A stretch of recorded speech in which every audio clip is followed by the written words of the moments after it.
Harka fuunee akkam jirtu daawwattoota keenyaa oduu har'aaf jenne qabannee dhiyaanneerraa oduu har'aa kan dubbisu Abdii Fiixeeti. Mormii jabaa kibxata har'aa magaalaa Sabbataa keessatti geggeeffamaa oole irratti namooti baay'een rasaasaan akka rukutaman himame. Godina Shawaa Bahaa aanaalee Dugdaa fi Baatuu keessatti illee mormii jabaan kan geggeeffamaa jiruu fi daandileen cufamanii akka jirantu himamaatti jira. Usmaan Hukumeetu gabaasa qaba. Gaaffii mirga abbaa biyyummaa fi abbaa qabeenyummaa irratti mormiin uummata Oromoo erga jalqabee ji'oota 12 guutuuf torbaan tokkotu hafa. Yeroo gara yerootti mormii karaa nagaatiin geggeeffamaa jiru kanaan tarkaanfii ajjeechaa mootummaan Itoophiyaa uummata nagaa irratti fudhataa jiruun namoonni 2,000 ol ajjeefamanii jiran. Keessumattuu tarkaanfiin ajjeechaa kun ji'oota hagayya 6 fi onkolleessa 2 raawwate haalaan kan nama gaddisiisudha. Ji'oonni 12 kun gadda olaanaan Oromiyaa haguugee kan jiru yoo ta'u, onkolleessi 2 ammoo daran guyyaa dukkanaa fi gaddaa ta'e mul'atee jira. Ayyaana Irreechaa bara kana hora harsadiitti geggeeffamee ture irratti namoonni 700tti dhiyaatan haala gaddisiisaa ta'een loltoota mootummaatiin ajjeefamanii jiran. Namoonni boombii xiyyaraa fi rasaasa loltoota agaaziitiin rukutamanii yaala gahaa dhabuudhaan kanneen lubbuun darbaa jiran ammas dabalaa akka jiru himame. Ajjeechaa suukaneessaa uummata Oromoo irratti raawwatamaa jiru balaaleffachuun mormiin uummatichaa bakka hundatti itti fufee jira. Magaalaawwan mormiin itti geggeeffamaa jiran keessaa Sabbataan takka yoo taatu, guyyaa har'aa mormii achitti ta'een miidhaan jiraatota irra ga'uu kan himan jiraataa magaalaa Sabbataati. Mormii kanarratti lubbuun namoota darbuu akka noolles jiraataa magaalattii kun himan. Sabbataa keessa amma rabshaan baay'ee garmalee hammaatee jira. Daandiin hundi isaa cufamee jira. Kan gara Alamganaa irraa gara Chaappii kan cufamee jira. Magaalaa keessa dhagaa jiru biraatti daandiin hundi isaa cufamee jira. Faabirikaan baay'ee nama 5 jedhaa jiru nama 5 kan dhayanii ajjeesan jechaadha. Kan miidhamellee jira amma fuudhanii deemaa jiranii amma agaazii malee magaalaa keessa namni martinuu balbala cufatanii namni tokko illee gabbaan jiru kan karaarra jiru tokko namallee hin jiru amma taate amma Sabbataa keessadha. Akka namni kun jedhanitti daandileen magaalaa Sabbataa seensisuu fi baasuu marti cufamee jira. Loltoonni mootummaa gama isaaniitiin uummata nagaa irratti rasaasa roobsaa jiran. Ummatichis sodaa tokko malee mormii isaa geggeessaa kan jiru yoo ta'u, mormii kanaan dhaadannoolee mootummicha balaaleffatanii fi abaaraan dhageessifamaa jira. Ayyaana Irreechaa irratti namoota jimlaadhaan ajjeefamanii turan magaalaa Sabbataa keessatti wayita sirni awwaalchaa geggeeffamaa jirutti mormiin dabalataa itti fufuu namni kun dubbatan.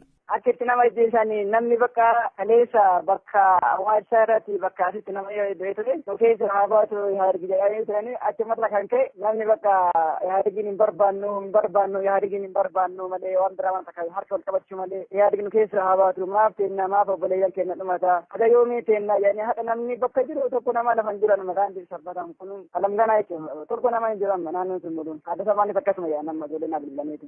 Achuma godina addaa Oromiyaa naannawa Finfinnee bulchiinsa aanaa Aqaaqii magaalaa Aabbuu Seeraa jedhamutti sirna awwaalchaa wareegamtoota Irreechaa irratti mormii dhalateen waajjirri poolisii tokko balaa ibiddaatiin barbadaa'uun himame.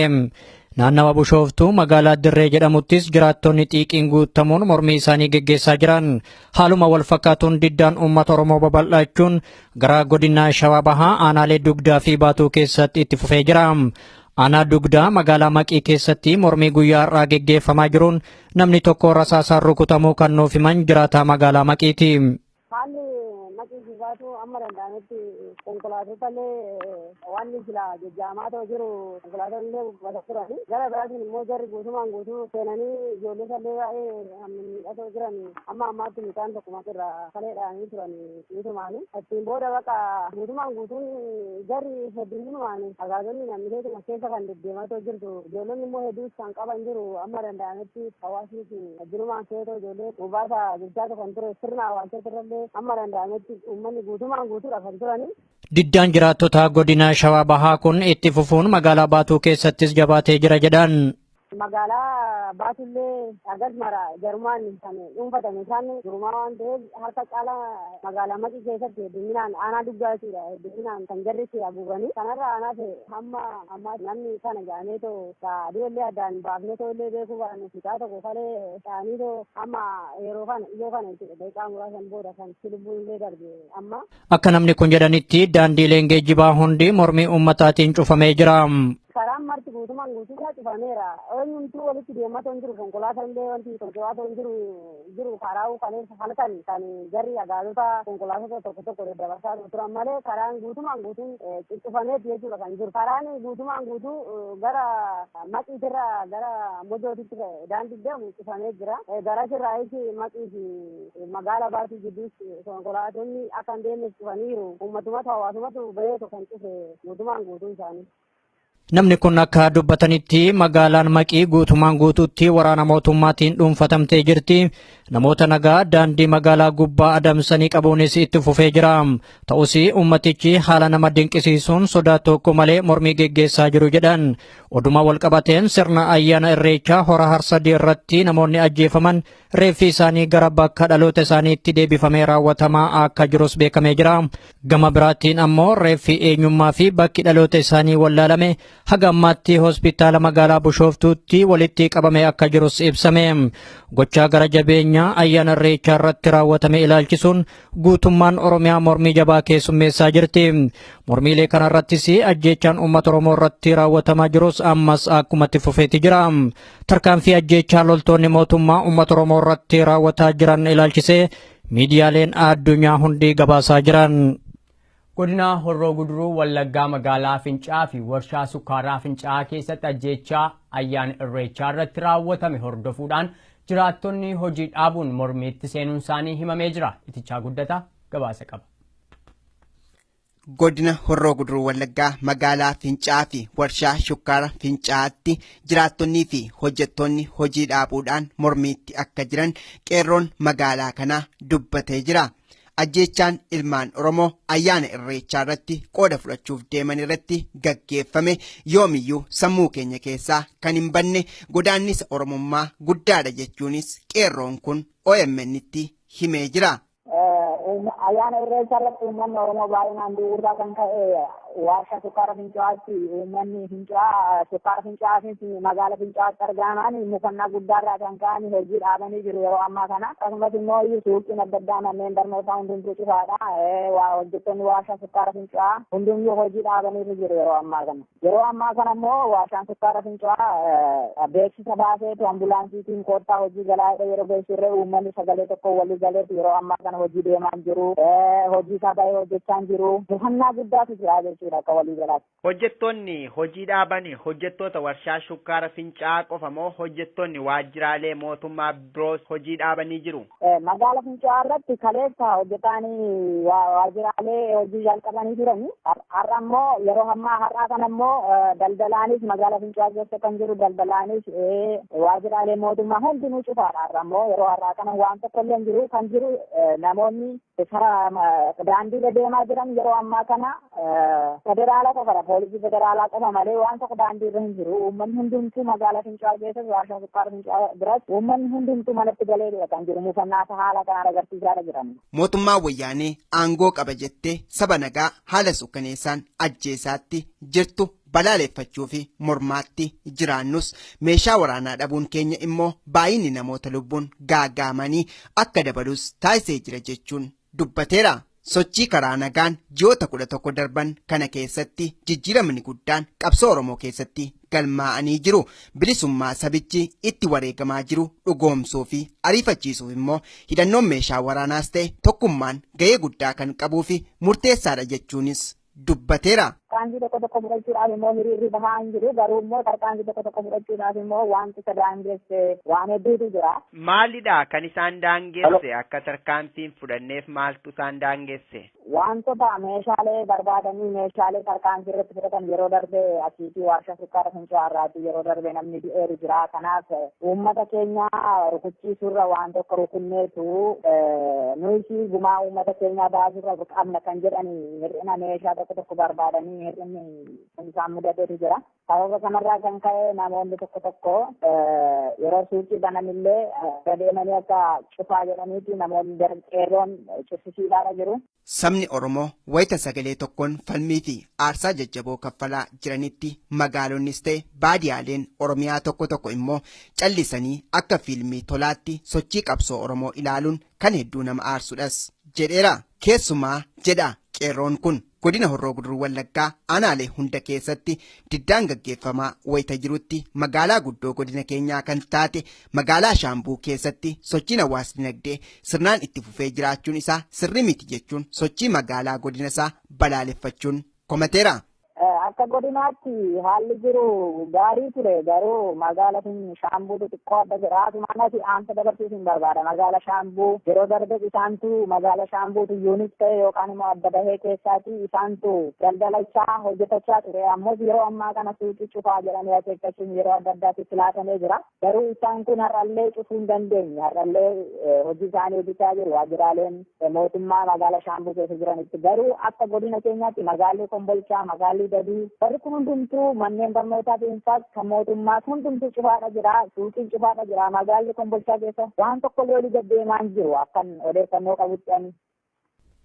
Mormiin kun itti fufuun kibxata har'aa mooraa yuunivarsiitii lama keessatti ajjeechaa suukanneessaa guyyaa irreechaa irratti uummata Oromoo irratti raawwate balaaleffachuun barattooti hiriira guddaa geggeessaa oolaniiru. Barataa yuunivarsiitii Jimmaa keessaa nama nuti dubbifne tokko haalli baruuf barsiisuu waggaa kanaa kan hin yaadamne ta'u erga nu himeen booda tarsiimoon amma ittiin Oromoon mormii isaa dhageessifataa jiru kun hanga hin jijjiiramnetti ajjeechaan uummata keenya irratti raawwatu ittuma fufaa jedhe.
Har'a mormiin kun kan geggeeffamaa oole mooraa yuunivarsiitichaa lama keessatti akka barataan mooraa sanaa tokko nu himetti.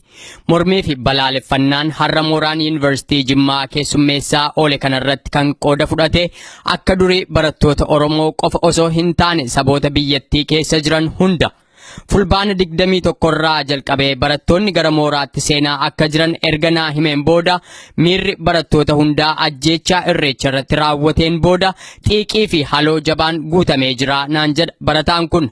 Barattooti walgayii taa'uufis ta'e hoogganoota yuunivarsiitichaa kamii wajjinuu haasa'uuf waan qophee qaban hin fakkaatanii jedhee jira. Namni yaaddoo keessa jira. Har'a barattoonni hiriira ba'anii sochii guddaa gaggeessaa turani. Mooraa keessatti humni ittisaa naannoo mooraa dhaabbate barattoonni waliigalteerumaan sabni Amaaraa sabni Oromoo gochaa sana baariitu kan jarri deebi'an barumsaan barannu waltajjii jarri nu amanu irratti hin hirmaannu amma mirgi keenya nu kabajamutti mirga abbaa biyyummaa keenya nu kabajamutti kutaa barree gallee hin barannu waan jedhu walii galaniitu kan jarri gargar ba'anii kaampaasii Kiitoos haaluma wal fakkaataa ture. Hiriirri kaampaasii lachuutu gaggeeffameera. Kaampaasii Kiitoodhaa fi meen kaampaasiidha. Meen kaampaasiin isa guddaadha. Kiitoon immoo faakaaltii teekinooloojii jechuudha. Faakaaltii teekinooloojiitti kaleessa galgala kan jarri jalqabanii har'a ganamatti fufanii jarri akkuma kana sagalee isaan dhageessisaa turanii meen kaampaasiin har'a ganama jalqabanii guyyaa naannoo sa'aatii 7:00 kan dhaaban. Barattoonni gaafa 21 kaasee gara mooraatti dhufaa jiru garuu barumsi jalqabame hin jiru walgahii qabu turanii walgahii galtu jennaan walgahii kana hin seennuudha walgahii barattootaa waamanii turanii kutaa kana hin hirmaannu jedhanii har'a walgahii barattootaati kan seeneetii kan jedhamu sana jechuudha. Jarris walgahiirra turanii hojjettoonni waajjiraa garaagaraa jechuudha kan yuunivarsiitii keessa hojjetan barattoonni garuu walgahii qabu turanii walgahii sana garuu jeequmsa irreechaatiin wal qabate jechuudha. Baatii 11 keessatti yoo xiqqaate lammii keenya 1,000 ol qonnee awwaallee jirra. Isaan kun falmaa karaa nagaa irratti ajjeefaman malee dirree waraanaa irratti miti. Irreecha irratti ammoo meeqa akka du'e hunda keessantu beeka. Hedduun reeffa isaanii irratti biyyoon guutamaa jira. Gumaa isaan kana sichi harka wal jala qaxxaamursinee mormuu qofaan baasna yoo jenne of goyoomsuu ta'aa jedha barataan kun. Uummati waan karaa nagaa jedhamu kanarraa sichi kan abdii qabu hin fakkaatu. Barataanis namni hundi kanadha kan haasa'atti jiru. Mootummaan wayyaanee karra siyaasaa bantee jaarmiyaalee siyaasaa waliin mari'attee akka furmaatarra hin geenye jala sararree murteessine darbineerraa jedha. Mormiin karaa nagaan geggeeffamu dhumnisaa dhumaatii akka ta'e arginee jirra. Kanaaf tarsiimoo sana jijjiiruun yeroonsaa ammadhaa jedha barataan kun. Amma wanni jiru wantichi amma qabsoo karaa nagaatiin dhufamee wanta tokkorra ga'amu wanti jedhu kun miirri kun nama keessa daguugame dhumeera. Maaliif yaaleera uummanni kun hobseera humnaa ol hobseera amma ispeeshaalii amma yoo argite yoo adda addaatti yoo garaagaraatti nama lamaan nama tokkoon utuma lakkaa'amuugaa naannoo nama kuma tokko olitti sadeen gaddarreessaa dabalatiin kan ajjeesan. Kanaafuu kanaan booda namni beeku amma nuti akka hirumaatiin akka waan tokko gaafa walitti haasofnu karaa nagaatiin keenyee mari'annee mootummaa kana wajjin mari'annee rakkoo keenya furra wanti jedhu nama keessan jiru. Garuu maali namni bifa qindaa'een akkamittiin walitti dhufnee bifa qindaa'een hooggansa gaariidhaan akkamitti walitti dhufnee falmanne waan jedhu dhiphatee ta'a malee kana booddee mootummaan kun dhuguma sirraa'ee jaarmaalee garaagaraas fidee walitti fidee mariisisee biyyattii kana gara nagaatti deebisa kan jedhu abdiin hin jiru hin yaadamus. Hooggansa qindaa'een akkamittiin uummanni kun mirga isaatiif falmate akkamittiin dimokiraasii biyya tasgabboofti hawwatan akkamittiin bira gaara gaaffiin uummata. Kanuma eenyuyyuu even nu duwwaa miti. Aktuwaali amma hooggantoonni siyaasarra jiran hiriyoota qaba baay'ee isaanii. Sodaa keessa jirudha kan jarri haasa'an. Maal goona? Akkam goona? Beekna miira uummata waan jedhu kan jarri kaasamu. Amma jarri wanti jarri uummatattiin doorsisamu tokko maal wal qabatanii eeyotu nurkaa fuudha biyyattii kanaadha. Inni jarri eeyoon nurkaa fuudha. Eeyoonni jaarmiyaan qophaa'ee biyyattii kana bulchuudhaaf. Eeyoonni waan jedhu kaasu uummanni mootummaan xiqqaa gadhiisaa nuti danqaan ta'ina malee namni biyyi jaarsaanuun bulaa amma mootummaan ce'umsaa hundaa'utti waan jedhu kan namoonni kaasaa jiranu egaa kana dhaga'uudhaaf jarri gurraan qabanu jarri tooftaatti namoonni isaa dheereffatan kan jarri barbaadan. Gama biraan godinaalee addaa Oromiyaa naannawaa Finfinnee keessatti tarkaanfileen uummati qabeenyaa mootummaa irratti fudhataa jiru uummata magaalaa Finfinnee akkaan yaaddessaa fi sodaachisaa akka jirutu himamaatti jira. Barsiisaa nuti Finfinnee irraa dubbifne tokko akka jedhanitti uummati yaaddoo guddaa keessa jira. Finfinneen amala kanaan dura hin qabne callisuunii fi manneen daldalaa bakkeewwan tokko tokko keessatti cufaa ooluun ammoo waan jiraattota sana yaaddesseef bakka ani barsiisu maatiin ijoollee isaanii har'a yeroodhaan dhufanii fudhatanii galaa oolanii jedhu. Mana barumsaa Hilltop jedhamu akka barsiisan kan naa himan namni kun naannoon Ayyer Xeenaa jedhamu sochiin addaa akka keessa ture dhagayeetan jira jedhani. Irra jiru kanarratti immoo wanta addatti ta'e maanneettee duratti maatiin ijoollee naannaa sa'aatii 11 walakkaa naannaa 10 walakkaatti dhufanii fudhatu ture. Garuu baay'ee akkas keessaniitu dhufanii ijoollee fudhatanii mana barumsaa irra galee akkuma siin jirre ijoollee dafanii fudhatanii beekta. Informaationni tokko tokko dhaga'anii jechuudha. Manni barumsaanii anirra jiru immoo damee lama qabaa shawaa meedaadhaa fi damee ni qabaa. Manni barumsichaa Hilltop damee lama qabaa naannaa shawaa meedaati ni qabaa fi Finfinnee keessaa qabaa anis jechuudha kan inni hojjetu. Sadarkaa tokko haga 12dha. Kan Finfinnee jiru tokko haga 8 kan shawaa meedaa jiru immoo tokko haga 12.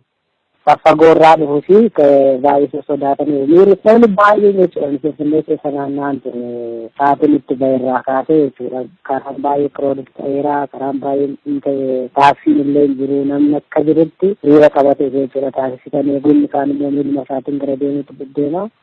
Ayyer Xeenaati achittii fi naannoo gamoo furii kana keessa immoo sosochiin tureera kan jedhu irraan dhaga'eera jechuudha. Namoonni illee illee bilbilanii osoo jirtan jechaa turan jechuudha naannaa sana duraan waan hojjetu sana gara sana akka waan hin jirutti tilmaamanii haalli gaariin hin turre jedhu irraa kan ka'e maatiin dafee dhufee kan ijoollee isaa fudhate ijoolleen baay'een isaanii after class program kan jedhamu jira sagantaa sana illee hirmaachuu hin dandeenye jechuudha fudhataniitu babba'an maatiin dhufanii Odeeffannoo naannoo sabbataaf alamganaarraa dhufaa jirurraa akka hubannetti qabeenyi mootummaaf akkasumas kan investeroota biyya alaa hedduutu har'a gubachaa oole. Konkolaataan Allaamuddiniif akkasumas kan mootummaa 7 ta'an magaalattii keessatti gubatanii dhuman jiraattoti akka nutti himanitti.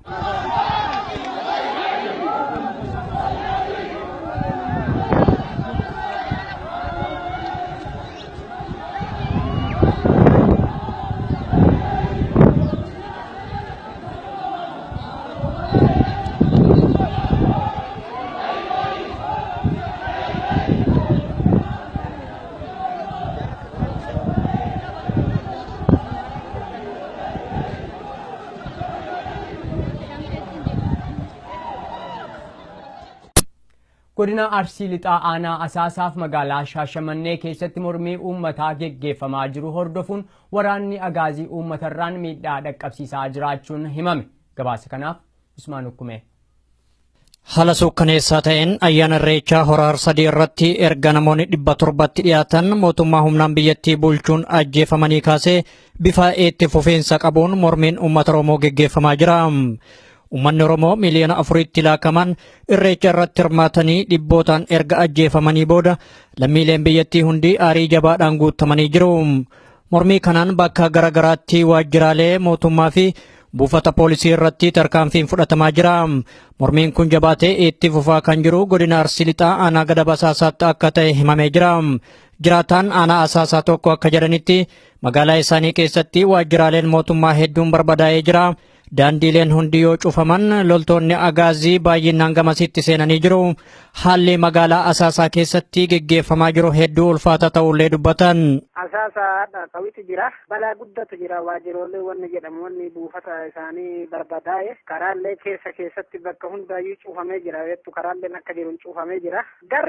Garummaan olii gadi socho'an hin jiru. Karaalleen cufamee maal jette jarri akkanuma keessa fiddee nama ari'aa nama miidhaa argate miidhaatumaan akkanumatti geessa. Aanaa Asaasaa gandoota baadiyyaa akka Xiijoo Qeerransaa, Qaawwaa, Dabaara, Shaashee, Eddoo, Waqeenxaraa, Goonnosaa fi bakka hedduutti mormiin itti fufee akka jiru namni kun himan.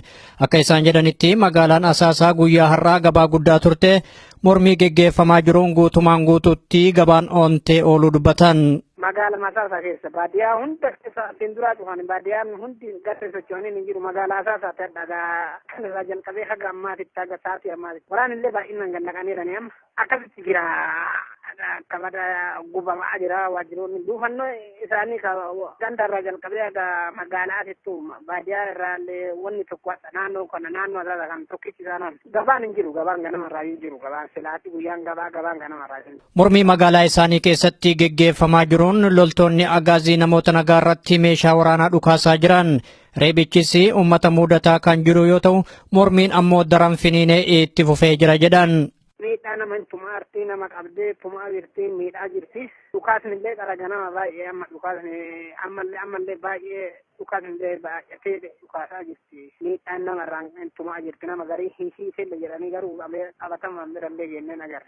Achuma aanaa Asaasaatti mormii hagayya 6 bara 2016tti geggeeffamee tureen loltoonni agaazii namoota 25 yoo ajjeesan 47 ol ammoo madeessuu isaanii gabaasuun kennaa kan yaadatamudha.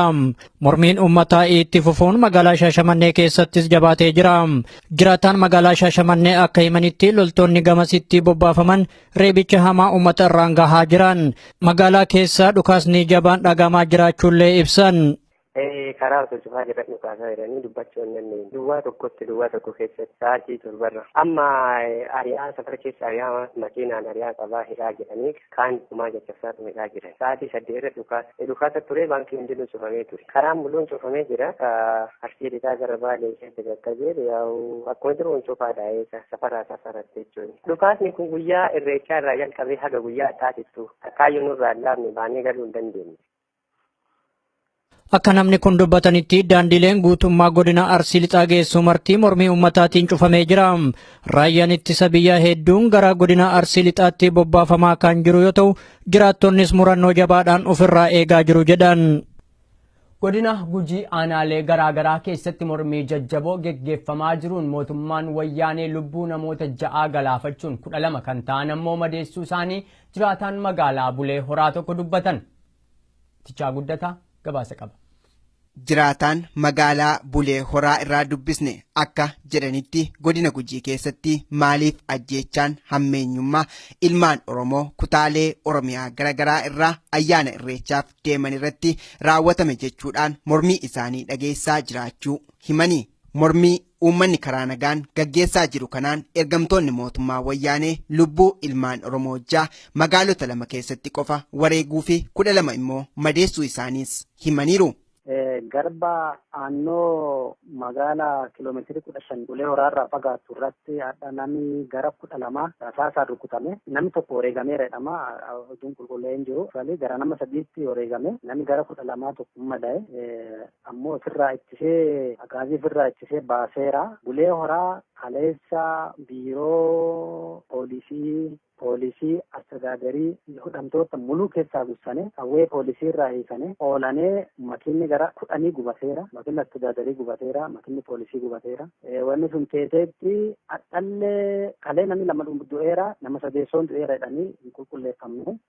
Hadhallee namni 2 du'eera. Ammaan tana Bulee Horaa keessa waraanni ittisa biyyaa tootaalii kontirool godhee namni balbala gadi ba'uu hin danda'u. Guddoo cinqii keessa jira. Ammoo ofirraa dhoggatu jirani akkasitti jira. Aanaalee godina Gujii baadiyaa fi magaalaa keessatti mormiin daran finiinee kan jiru ta'uu kan himani. Namni kun qabsoo sochii saba Oromoo xumuratti gochuuf hidhannoon meeshaa waraanaa murteessaa ta'us dhaamaniiru. Garbaa kaan nama 3 dhumatee nama 1 maqaan beekaa nama 2 maqaan beeku. Mucaan Garbaa du'ee Maamush Injifataa jedhama. Ammoonni du'is isaanii konfirmi godhameera. Shakkii hin qabu. No. Dhimma mormiiti. Irreechaa warra dhaqne kunis biifuu irreechaa yuunna. Hidhannoo irraa hiikaneeran yeroo baay'ee waan lola gaggeessuuf mootummaa adda addaa wajjin amanamu. Hidhannoo irraa hiikane namooti hidhannoo qaban immoo ofirraa dhoggataneerani. Ammaan kanallee hidhannoo qabaannaan mootummaa kanaa miti abbaa sadii ofirraa dhogga naannoo Gujii keessaa bahaa jedhama. Godina Gujii lixaa jedhama. Warra hangafan sitti sun Fincaa Bulee Horaatiif garduuni godina Gujii lixaa jedhama. Godina Gujii bahaa kaan walumaa galatti baadiyyaaf magaala guutuu naannoo godinoota Gujii keessa namni baay'een baay'eera. Lafti haftee probably Shaakkisoo gosa biraatti keessa baay'ata yookiin Adoolaa sullee gosa biraatti keessa baay'ata. Naannoo Gujii uummata Oromoo Gujii keessa baay'atu kun baay'eera. Ammooni adoo meeshaa qabaatee Gujiin ofirraa dhoggata siin jedha. Ayyaanni irreechaa bakka sabni Oromoo kan darbeef waaqaaf galata galchuudhaan fuulduraaf immoo kadhachuun galfata rabbitti kennatan ture. Haa ta'u malee mootummaan wayyaanee itti aantummaa saba Oromoo hin qabne gara dirree waraanaatti jijjiiruun yaadannoo fi godaannisa addaa ilmaan Oromoo gochuu isheef itti gaafatamummaa seenaa fi seeraa keessaa kan ishee oolchuu miti jechuunis namni kun dubbataniiru. Godina Booranaa mana hidhaa Yaabelloo keessatti loltoonni mootummaa hidhamtoota irratti dhukaasa bananii namoonni 5 yoo ajjeefaman 8 madaa'aniiru jedhu namooti. Usmaan Hukumee gabaasa qaba. Jiraattonni godina Booranaa akka nuuf himanitti hidhamtoonni mana hidhaa Yaabelloo keessa jiran ummata Oromoo irreechaa hora harsadii irratti loltoota mootummaatiin ajjeefaman yaadachuudhaan duula nyaata lagachuu eegalanii turan. Haa ta'u malee humnootiin karra mana hidhaa eegan hidhamtoonni akka nyaatan yoo dirqamsiisanitti mormii dhalatee lubbuun namoota darbee akka jiru jiraattonni dubbatan. Jiraataan magaalaa Yaabelloo akka jedhanitti mormii mana hidhaa Yaabelloo keessatti ka'een hidhattoonni karra eegan kallattiidhaan hidhamtoota irratti dhukaasanii jiran. Hidhamtoota keessaa namoonni hagi tokko yoo ajjeefaman hedduu madaa'uu himan. Warri hidhamtoota haasisa jiran muraasni ba'anii jiru. Muraasni nama muraasni haga nama 5tu ba'ee jedhame namni 8 immoo amma hospitaala Yaabellootti yaalamaa jira. Namni gara nama 5tti haana hospitaalatti kan du'edhani. Jedhama amma nama immoo maqaa guutuudhaan qabannee turre maqaan isaaniis nama muraasa arganne nama muraasa eenyummaa isaaniis hin beekne dhukaasatti rabbaname warra gara humna ittisa hawaasitti isaan eegan jiru warra sana irratti dhukaasa rabbane warra sanaan lubbuu kan ba'uu danda'een dhukaasa ganama baname garsaa 3 irratti dhukaasa rabbanameen achumatti mana yaalaa sindakkaatee achumatti asii qabanii oolan. Hidhamtoonni kun namoota gara laafina tokko malee irreecha bushooftuu irratti ajjeefaman gaddaan yaadachuu malee yakki isaa uuman tokkos hin jiru jedhan. Garuu mootummaan kun shira ofii isaatii qindeessee namoota mana hidhaa keessa jiran irratti tarkaanfii diinummaa fudhatee jira jedhan. Gadda uummata Oromoo kan irreecha irratti bushooftuutti dhumanii turan gaddi isaanii immoo waan sun gadda itti dhagaameffachuuf yaalanii achuma keessatti nyaata akka nyaanni waan akkanaatti isaan callisan. Kanarraati bakka akka giddiidhaan nyaatanidha. Achi booda bakka walitti kaanii dhukaasa irra bananii dhukaasa jala bahuu fi yeroo isaan olii gadi mana keessa ce'anittu nama dhukaasi namirra buusaniitiin irra qaban tokko sun taane ittuma qabanii kan dhukaasan. Jiraattonni waan jiran qabanii amma galgala kanaayyuu poolisni magaalaa guutee magaalattiin mul'uuru poolisaan guutantee jirti. Mootummaan Itoophiyaa hidhamtoota harka isaa jiru mana hidhaa keessatti mirga isaanii sarbuun hanqatee rasaasaa itti roobsuun ajjeesaa jiraachuun haaraa akka hin taane beekamaadha. Ji'oota muraasa dura mana hidhaa Qiliinxoo ibiddaan gubuun hidhamtoota balaa ibiddaa jalaa dheessaa turan irratti rasaasa roobsuun hedduun ajjeefamuun kan dagatamu miti. Mootummaan kun ammas ta'e jedhee hidhamtoota mana hidhaa Yaabelloo irratti tarkaanfii kana fudhachuun isaa diinummaa uummata Oromoo irraa qabaachuu ifatti kan mul'isuudha jedhan. Waan bira tokko hin jiru. Jibbiinsu mootummaa yeroo ammaa biyya gaggeessaa jiru uummata Oromoo irra qaba malee wanti bira wanni hin jiru wanni guddoon kan godhamaa jiru jibbiinsu uummata Oromootu qabamu irratti uummanni Oromoo bakka jiru maratti akka paapuleeshiniin isa kun xiqqaatu yaali taasisu natti fakkaata. Erga tarkaanfiin ammeenyaa hidhamtoota mana hidhaa Yaabelloo irratti fudhatamee booda loltoonni hedduun magaalaa marsuu isaanii namni kun himanii jiru. Godina Baalee Aanaa Dalloo Mannaa keessatti jiraattonni daandiiwwan guutummaan guutuutti cufuun mormii isaanii dhageessaa jiraachuu OMN himanii jiru. Tichaa guddataa kan qindeeffate qaba. Jiraataan godina Baalee Aanaa Dalloo Mannaa irraa dubbisne akka yaada isaanii nuuf qoodanitti ajjeechaa mootummaan wayyaanee ayyaana irreechaa irratti taasiste mana ilmaan Oromoo hunda keessa gaddi seenee jira jechuun dubbatanii. Kanaaf jedhu namni kun sabni Oromoo tokkummaa amma agarsiisaa jiru daran cimsuudhaan bilisummaa sabichi osoo itti aggaamuu wareegama hadhaa kaffalaa jirutti dhugoomsuu qabnas jedhaniiru. Ganama halkan edarraa jalqabee waraqaan akka har'aaf hiriirri akka baanu gadhiisnee turre waraqaa san amma sanumaan wal qabatee har'a ganama irraa kaasee akka jiruun karaa cuccufnee akka jiruun uummanni hedduu magaalaa bahee mormii isaa dhageessisaa jira. Ammas akkasumas dhageessisaa jiran. Uummatoota biraa gaafiin keenya wayyaaniin nun bulchituu fi kanneen sanii wal qabatan gaafii hedduutu dhihaataa jira. Garuu gaafii gaafatan deebii barbaachisaa deebiin immootu abadan deebi'aa waan hin jirreef sirnuma amma jiru kufaatii isaa barbaannatti uummanni cihee akkasi gaafii isaa wannoo jechaa jira.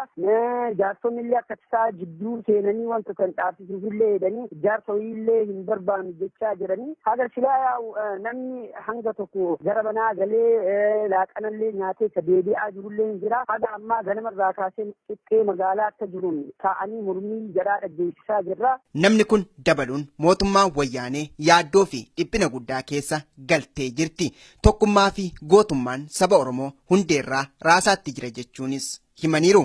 Kollee hiniinee badii guddaatti waan jara eeggachaa jiruuf jarruu akkas hin gooyu akkas waan gootu natti hin fakkaatu. Humni waraanaa asiin dura direerraa mormii hin ka'a jechaa dhagahanii eeggachaa jiran bakka hawwee wayiitu achi magaazina san keessa jira. Magaazina san eeguutti dacha'an malee amma nama tokkollee tuqaa hin jiran. Maaliif yoo tarkaanfii hin fudhatan yoo tarkaanfii wayii yoo fudhatan badiin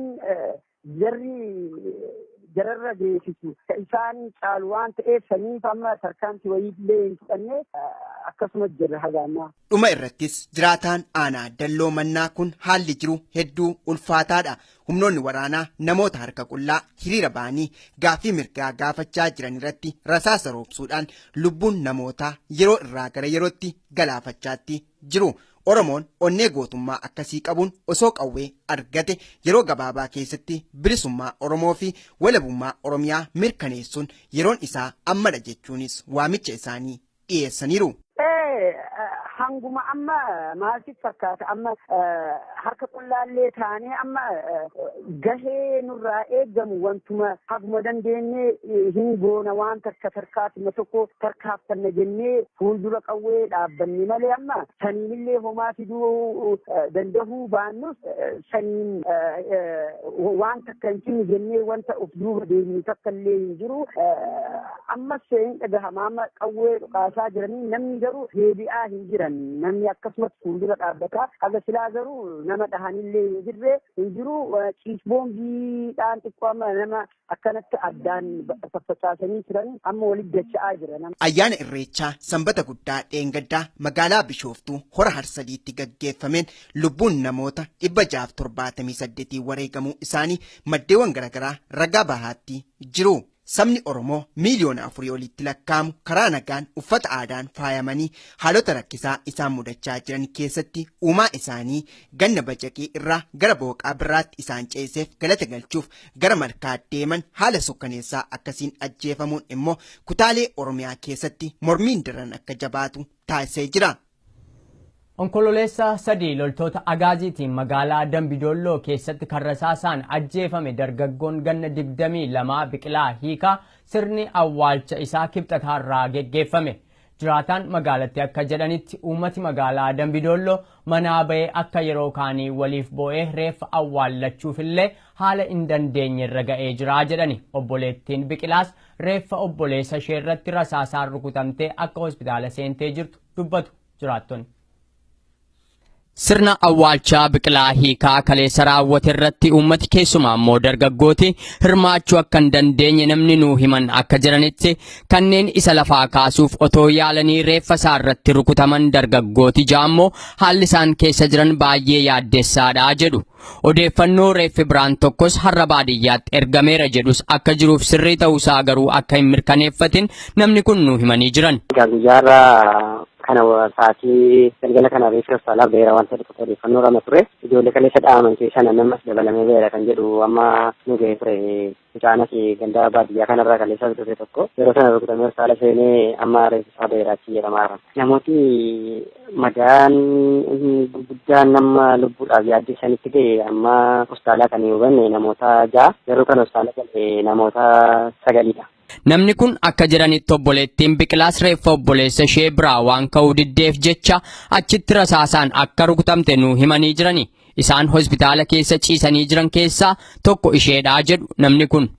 Biqilaan yeroo sana hospitaala yoo hin galle inni isa irratti warri kun warra amma du'aaran kun kan isaan rukutaman reeffa isaa kana kaasuu irratti inni yeroo sumayyuu karaa irratti inni yeroo suma yeroo man rukutame sana inni hafuura hin baafanne bakka isa fuudhanii hospitaala geessanii laasiina waan ta'eedhaan uummati gaafa kaasuu dhabu achirratti kan isaan ijoollee rukutanii si'a sa'aatii sana reeffa lafa keessanii mucaan durbaa tokko bilitiin isaa biratti tafteellaan ishee miila rukutanii gaafannoo namni bakka lafa kaa'ee dargaggoon baatanii gara hospitaalatti deeman irratti dhukaasanii naan isheen biratti taftee isheedhaan deemu biraalanii deemuu diddee sana miila ishee naannoo lafa ishee kana farbaasii kana keessa rukutamte keessatti gaamaa hospitaala kan ciisu keessaa tokko obboleettii Biqilaadha. Har'a magaalaan Dambidolloo qe'ee warra du'aa fakkaattee ooltee jedhan sagaleen tokkon jiru. Manneen daldalaa cufamanii konkolaataan hojii dhaabee namooti mana keessatti ukkaamamanii taa'aa oolan. Kan daandii gubbaa gamaaf gamanaa walitti haasa'aa deemu kan balbala manneen namaa gubbaa tata'an isaan waraana agaazii fi kora bittinneessaadhaa jedhan namni kun. Qabsoo karaa nagaa jedhame dargaggootiitu harka wal jala qaxxaamursanii harka qullaa mormataa jiran kun tarsiimoonsaa hojjechaa hin jiru kan jedhan namni kun eeyyee jijjiirama guddaa fideera garuu sirna kana jijjiiruuf ammoo tarsiimoo murteessaa ta'e waan nutti hin argamneef kana gamma ga'ee amma tarsiimoo biraa jijjiiruutu namarra jiraataa jedhan. Yaaddoo guddaa nutti ta'ee jira kan jedhan namni kun tarsiimoo biraa yaada uummataa keessa jiruu fi kan uummati gaafataa jiru sana itti gaafatamummaa guddaa waan nama gaafatuuf jecha namnu tole jedhee fudhataa hin jiru jedhani. Gara kamitti deemna inni jedhu yaaddoo dhaloota kanaa isa guddaa akka ta'es dubbatu. magaalaan keenya gaara guyyaa guutummaa tokko waan tokko sochii kan katamaa qabatee humnoota gaadiiti namni tokko gara karaan qaxxaamuru godhamaa ture gaa namni tokko konkolaataa miti sochiin hundi guutuusaa baankiin hirmaannootiin waajjiraalee mootummaa hundi guutuusaadha namni tokko karaa deemuu hin danda'u wal hubachuu hin dandeenye gaa konneeshinii tokkoyyuu jiru bilbila irraa kan hafe kaardiilee lafi guutatanii walii dawwalan haala kana keessa jira magaa wanti jiru noo sila sigaa dhufeen ta'utee gaddaadha maaliif dhumaatiin takka addunyaa irratti hin deemne hin gadda saaba uummata keenya irra ta'ee fi dhumaataa kana wanti yaaddoo garmalee ta'ee jiru kan yaaddisu gara kamitti deemna kan jirudha amma kallattii kamiin iyyuu qabsoo karaa nagaa waan ta'u umuree bira dabareera kallattii kan biraa jechuudha yaaddoon keenya kanaadha malee yaaddoon kan biraa himayyuu guyyaa gaddaa irraa hojii kamiyyuu eenyuyyuu akka dhala isaatti qixxeetu jecha kana irratti wanti ta'e wanta addunyaa irratti hin deemne kun lammii irratti lama kan deebiin jenneessanii ta'aa jiru himayyuu jechuudha. Biqilaa Hiikaa dargaggoon ganna 22 onkololeessa 3 ajjeefame sun har'a yoo awwaalchisaa raawwatu dargaggooti irraa qooda hin fudhanne akka namni kun nu himanitti maaliif jennaan namni balbala banatee agaaziitti gadi ba'u sodaateera dargaggoota immoo akka bosonuu adamsanii qabu jedhan.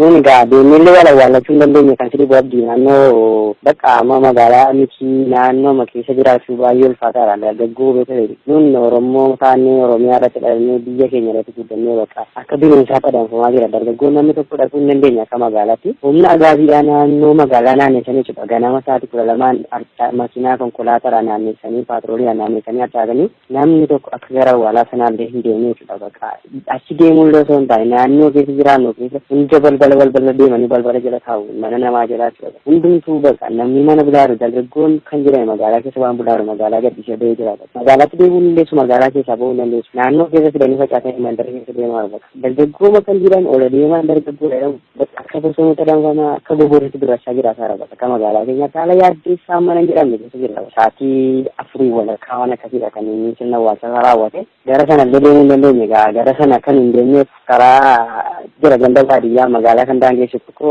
inni sana fidanii gaarii buusanii namni tokko akka walitti hin deemne ganamaan makiinaa fidanii achirra buusanii namooti waraanni sun dhufanii bakka achi biratti erga isaanii booda namni tokko kan walitti hin deemne dhowwaa turan namoota gurguddaa deebisan dargaggoo bakka sa'aatii sanatti dargaggoon argamnaan duruma dargaggoo akka bosonaatti adamsaa jiru waan ta'eef hin dandeenye bakka maddeen dargaggoon awwaala sana irratti argamuu irratti baay'ee eegumsa cimaatti godhanii adeemsaa turanii bakka naannoo keessaa yoo ari'aniiti bakka kan isaan dargaggoo amma sa'aatii ammaa sana dargaggoomti magaalaa keessa hin jiru bakka gara baadiyyaatti gara bosonaatti deemee dhaqatti jira bakka. Hospitaala Dambidoollootti bilbilee ogeessa fayyaa namoota rasaasaan rukutaman waldhaanaa turan keessaa nama tokko argadhee dubbiseetan ture.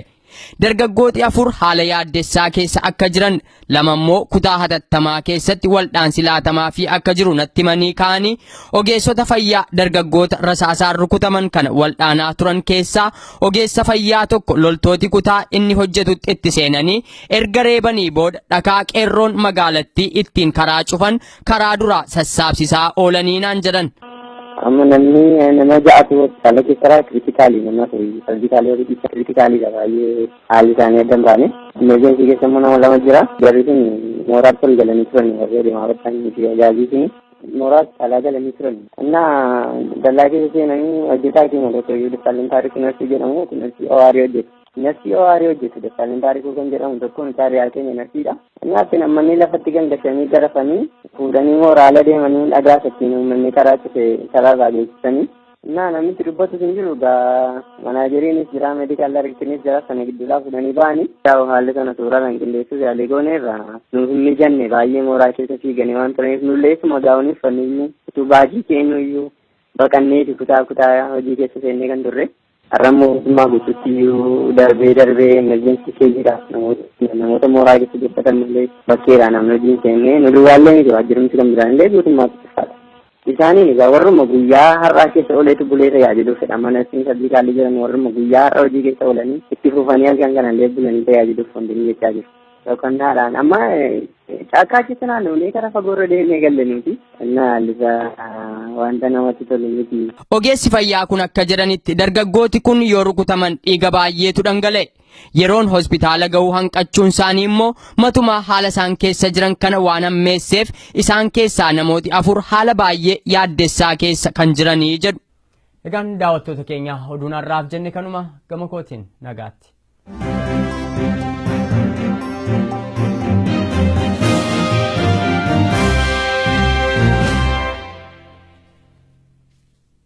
Warri OMN'n karaa bilbilaatiin hordoftan lakkoofsi kanaan dura ittiin hordofaa turtan jijjiiramuusaa isin beeksifna.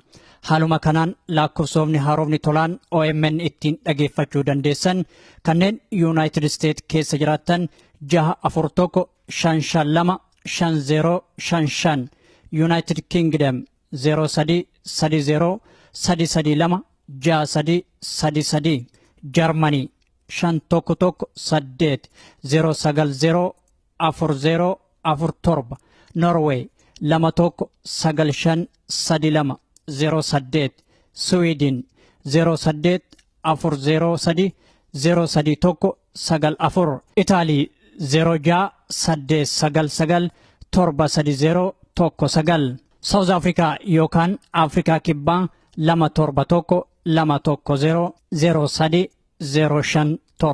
Australia 02-80-72-51 irratti nu dhageeffachuu dandeettan. Biyyoota birootiif lakkoofsa haaraa akkuma baafneen isin beeksifna. Galatoomaa OMN.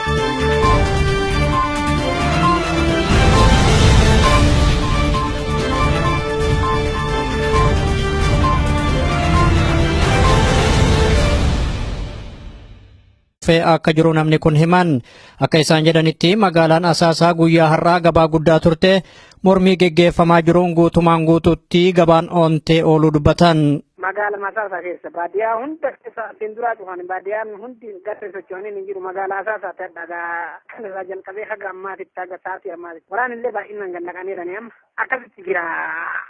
Kabada gubamaa jira waajjiroonni buufannoo isaanii gandarraa jalqabee aga magaalaatittu baadiyyaa irraallee wanni tokko naannoo kana naannoo irraa kan tokkichi isaan gabaan hin jiru gabaan ganamarraa hin jiru gabaan silaati guyyaan gabaan ganamarraa hin jiru. Mormii magaalaa isaanii keessatti geggeeffamaa jiruun loltoonni agaazii namoota nagaa irratti meeshaa waraanaa dhukaasaa jiran reebichis uummata mudataa kan jiru yoo ta'u mormiin ammoo daran finiinee itti fufee jira jedhan.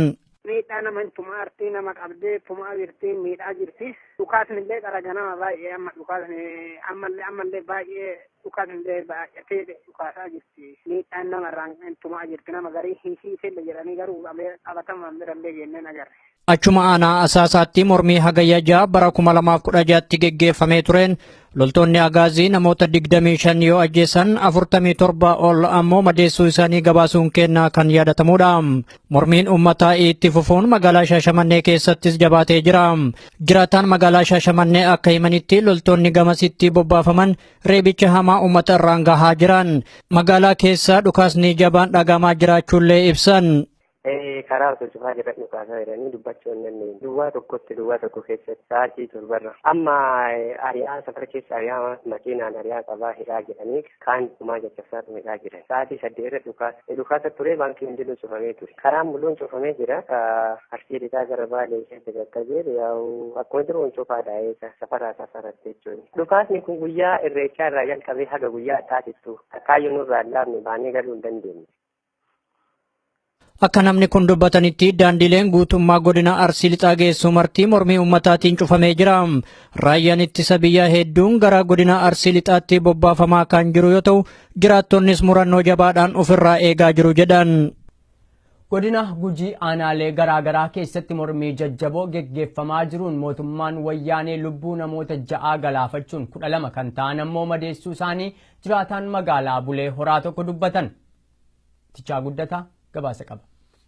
Jiraataan magaalaa Bulee Horaa irraa dubbisne akka jedhanitti godina Gujii keessatti maaliif ajjeechaan hammeenyummaa ilmaan Oromoo kutaalee Oromiyaa garaagaraa irraa ayyaana irreechaaf deeman irratti raawwatame jechuudhaan mormii isaanii dhageessaa jiraachuu himanii. Mormii uummanni karaa nagaan gaggeessaa jiru kanaan ergamtoonni mootummaa wayyaanee lubbuu ilmaan Oromoo 6 magaalota 2 keessatti qofa wareeguu fi 12 immoo madeessuu isaaniis himaniiru. garba aanoo magaalaa kiiloomeetirii 15 Bulee Horaarraa fagaattu irratti hadha namni gara 12 rasaasaan rukutame namni tokko wareegameera jedhama oduun qulqulleeyyin jiru gara nama 3tti wareegame namni gara 12 tokko madaa'e ammoo ofirraa ittisee agaazii ofirraa ittisee baaseera. Bulee Horaa kaleessa biiroo poolisii astagaadarii hidhamtoota muluu keessaa gussane hawwee poolisii irraa hiikane oolanee makiinni gara 10 gubateera. Makiinni astagaadarii gubateera, makiinni poolisii gubateera. Wanni sun teeteetti hadhallee kalee namni 2 du'eera, nama 3 du'eera jedhanii hin qulqulleeffamne. Hadhallee namni 2 du'eera. Ammaan tana Bulee Horaa keessa waraanni ittisa biyyaa tootaalii kontirool godhee namni balbala gadi ba'uu hin danda'u. Guddoo cinqii keessa jira. Ammoo ofirraa dhoggatuu jiran akkasitti jira. Aanaalee godina Gujii baadiyaa fi magaalaa keessatti mormiin daran finiinee kan jiru ta'uu kan himani namni kun qabsoo sochii saba Oromoo xumuratti gochuuf hidhannoon meeshaa waraanaa murteessaa ta'us dhaamaniiru. Garbaa kaan nama 3 dhumatee nama 1 maqaan beekaa nama 2 maqaan beeku. Mucaan Garbaa du'ee Maamush Injifataa jedhama. Ammoo du'is isaanii konfirm godhameera. Shakkii hin qabu. No. Dhimma mormiiti. Irreechaa warra dhaqne kunis irreechaa yuunna. Hidhannoo irraa hiikaneeran yeroo baay'ee waan lola gaggeessuuf mootummaa adda addaa wajjin amanamu hidhannoo irraa hiikane namooti hidhannoo qaban immoo ofirraa dhooggataneerani. Ammaan kanallee hidhannoo qabaannaan mootummaa kanaa moti abbaa sadii ofirraa dhoogga naannoo Gujii keessa bahaa jedhama. Godina Gujii lixaa jedhama. Warra hangafan sitti sun Fincaa Bulee Horaatiif garduni godina Gujii lixaa jedhama. Godina Gujii bahaa kaan walumaa galatti baadiyyaaf magaala guutu naannoo godinoota Gujii keessa namni baay'een baay'eera. Lafti haftee probably Shaakkisoo gosa biraatti keessa baay'ata yookiin Adoolaa sullee gosa biraatti keessa baay'ata. Naannoo Gujii uummata Oromoo Gujii keessa baay'atu kun baay'eera. Ammoo adoo meeshaa qabaatee Gujiin ofirraa dhooggata siin jedha. Ayyaanni Irreechaa bakka sabni Oromoo kan darbeef waaqaaf galata galchuudhaan fuulduraaf immoo kadhachuun galfata rabbitti kennatan ture.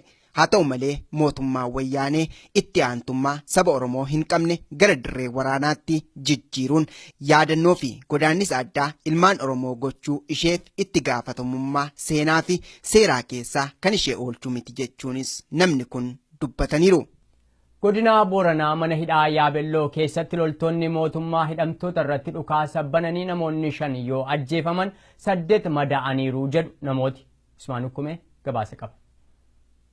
Jiraattonni godina Booranaa akka nuuf himanitti hidhamtoonni mana hidhaa Yaabelloo keessa jiran ummata Oromoo Irreechaa hora Harsadii irratti loltoota mootummaatiin ajjeefaman yaadachuudhaan duula nyaata lagachuu eegalanii turan. Haa ta'u malee humnootiin karra mana hidhaa eegan hidhamtoonni akka nyaatan yoo dirqamsiisanitti mormii dhalatee lubbuun namoota darbee akka jiru jiraattonni dubbatan.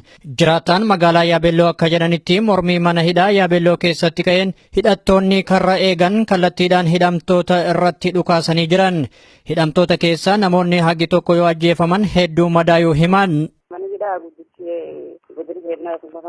Warri hidhamtoota haasisa jiran muraasni ba'anii jiru. Muraasni nama muraasni akka nama 5tu ba'ee jedhame namni 8 immoo amma hospitaala Yaabellootti yaalamaa jira. Namni gara nama 5tti haana hospitaalatti kan du'edhani. Jedhama amma nama immoo maqaa guutuu qabannee turre maqaan isaaniis nama muraasa arganne nama muraasa eenyummaa isaaniis hin beekne dhukaasatti rabbaname warra gara humna ittisa hawaasa ittisaa isaan eegan jiru warra sana irratti dhukaasa rabbane warra sanaan lubbuu kan ba'uu danda'een dhukaasa baname garsaa 3 irratti dhukaasa rabbanameen achumatti mana yaalaa sindakkaatee achumatti asii qabanii oolan. Hidhamtoonni kun namoota gara laafina tokko malee irreecha bushooftuu irratti ajjeefaman gaddaan yaadachuu malee yakki isa uuman tokkos hin jiru jedhan. Garuu mootummaan kun shira ofii isaatii qindeessee namoota mana hidhaa keessa jiran irratti tarkaanfii diinummaa fudhatee jira jedhan. Mukannaa guddaarraa kan ka'an hojii dhaabanii jiru yeroo ammaa kana. Akkasumas immoo suuqiin adda addaa manneen barnootaa hundumtuu cufaadha.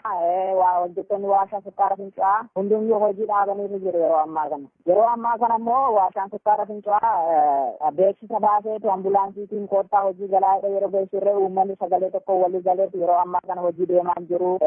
Hojii isaa baay'ee hojjechaa jiru. Mukannaa guddaatu jira jechuudha akka walii galaatti. Hojjettoonni hojii dhaabanii hojjettoota warshaa sukkaara fincaa'aa Fincaa'aa qofa moo hojjettoonni waajjiraalee mootummaa biroos hojii dhaabanii jiru? Magaalaa Fincaa'aa irratti kaleessa hojjetaanii waajjiraalee hojii jalqabanii jiranii. Har'a immoo yeroo ammaa har'aa kana immoo daldalaanis magaalaa Fincaa'aa keessa kan jiru daldalaanis waajjiraalee mootummaa hundinuu cufaadha. Har'a immoo yeroo har'aa kana waan tokko illee hin jiru. Kan jiru namoonni daandii deemaa jiran yeroo ammaa kana federaala qofadha. Poolisii federaalaa qofa malee waan tokko daandii irra hin jiru. Uummanni hundumtuu magaalaa Fincaa'aa keessatti warshaa sukkaara Fincaa'aa biratti uummanni hundumtuu manatti galee kan jiru. Mufannaa haala kanaan agarsiisaa jiran. Mootummaa wayyaanee aangoo qaba jettee saba nagaa haala sukkaneessaan ajjeesaatti jirtu balaaleffachuu fi mormaatti jiraannus meeshaa waraanaa dhabuun keenya immoo baay'inni namoota lubbuun gaagaamanii akka dabalus taasisee jira jechuun dubbateera. Sochii karaa nagaan ji'oota 11 darban kana keessatti jijjiiramni guddaan qabsoo Oromoo keessatti galmaa'anii jiru.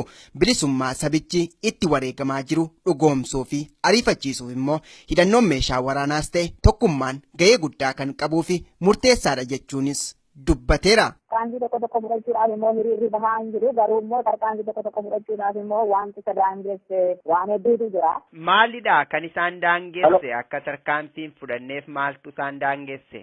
Wantoota meeshaalee barbaadanii meeshaalee tarkaanfii irratti fudhatan yeroo darbe asiitii warshaa sukkaara Fincaa'aa irraati yeroo darbe namni du'eeru jira. Kanaaf uummata keenya rukuchiisuurra waan tokko rukunneetu nuyi gumaa uummata keenyaa baasuurra qabna kan jedhanii hir'ina meeshaa tokko barbaadanii hir'inni isaan mudateetu jira. Sababa kanarraa kan ka'e namoonni tokko yeroo suuqii bananillee gadeemanii akka cufaa jedhaniiti namoonni qeerroon cufisiidhaadha jiru. Sabni Oromoo wayita sagalee tokkoon falmii fi aarsaa jajjaboo kaffalaa jiranitti magaalonnis ta'e baadiyaaleen Oromiyaa tokko immoo callisanii akka fiilmii tolaatti sochii qabsoo Oromoo ilaaluun kan hedduu nama aarsudhas jedheera. Keessumaa jedha qeerroon kun godina Horroo Guduruu Wallaggaa aanaalee hunda keessatti diddaan gaggeeffamaa wayita jirutti magaalaa guddoo godina keenyaa kan taate magaalaa Shaambuu keessatti sochiin hawaasni dinagdee sirnaan itti fufee jiraachuun isaa sirri miti jechuun sochii magaalaa godina isaa